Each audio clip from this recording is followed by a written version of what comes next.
যাদের ঘরে অভাব অনটন আছে 3টা আমল বাড়ায় দিবেন। আমল আজকে থেকে 3 আমল বাড়ান, যাদের ঘরে অভাব অনটন, আপনার অভাব অনটন আল্লাহ দূর করে দিবেন।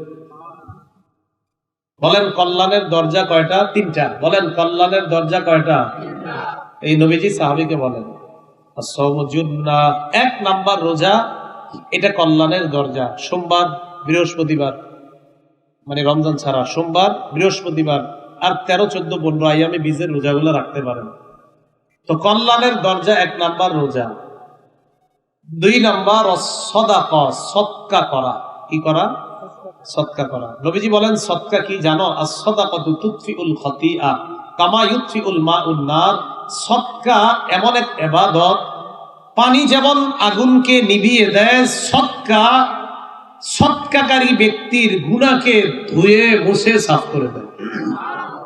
ধুয়ে মুছে সাফ করে দেয়।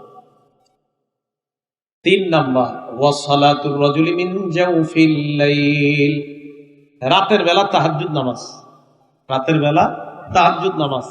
কারো ঘরে যদি অভাব অনটন লাগে, যদি রমজান ছাড়া হয় তো নফল রোজা বাড়ায় দেন। 2 নাম্বার সদকা করেন। 3 নাম্বার আপনি তাহাজ্জুদ নামাজ পড়েন, আল্লাহকে বলেন।